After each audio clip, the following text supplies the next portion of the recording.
छाता उतर नहीं ला कैसे लगा। श्री राधे श्री राधे। चलिए हम आगे की कथा कहते हैं। बोल कृष्णचंद्र भगवान की जय। नारद जी कहते हैं, हे देवकी, प्राचीन काल में एक रमणक पत्नी थी, परंतु पूर्व जन्म के पाप के कारण उसका 6 पुत्र हुआ और 6 पुत्र हुआ और वो मरते गए। ऐसे कह करके 6 पुत्र हुआ और 6 पुत्र मर गए।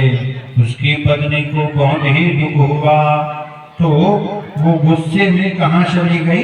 वन की ओर चली गई।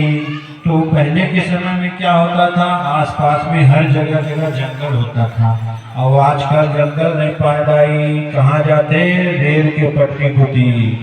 तो सुंदर वो वन की ओर चली गई क्रोधित होकर के, और वहां जाकर के वो जब जंगल भूमि ही तो मनुष्य घूमते जाता है तो कहीं जाके थक जाता है। तो उसका एक ऋषि का आश्रम मिला, और जब ऋषि का आश्रम मिला तो वहीं चले गए और सुंदर मुनिराज को अपनी प्रार्थना बताने लगे कि हे महाराज, मैं ऐसा कौन सा कर्म किया हूँ जो मुझे पता नहीं।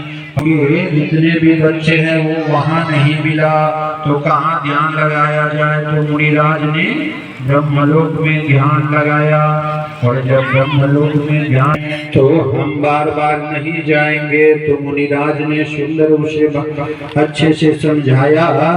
तब मुनिराज को कहा कि हे मुनिराज, आप हमारा एक संदेशा पहुंचा दे। जब छठ महीने में छठ का दिन आए हलकष्टी व्रत का, तो ये हलकष्टी व्रत रहे और हमारे पीठ को पोते से मार करके हमें दीर्घ आयु देने का आशीर्वाद दे, तभी हम उसके गर्भ में आएंगे। आप सब पूजन के बाद जाते हैं ना, तो सुंदर अपने पुत्र के पीठ में आशीर्वाद देते हैं ना, तो उसी प्रकार वो भी करने लगे।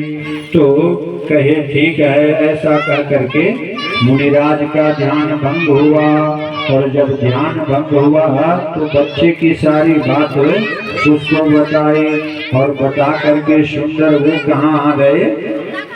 ध्यान भंग हुआ तो उसको कहने लगे। तो जो वनिया की पत्नी थी वो अपने कहाँ आ गए? अपने घर को आ गए, और घर को आकर के सुंदर इसका विष्णु को दीर्घ आयु का आशीर्वाद दिया। कृष्ण पुराणे देवाखंडे पंचमो अध्याय कथा समाप्त। बोल वृंदावन बिहारी लाल की जय। कृष्णचंद्र भगवान की जय।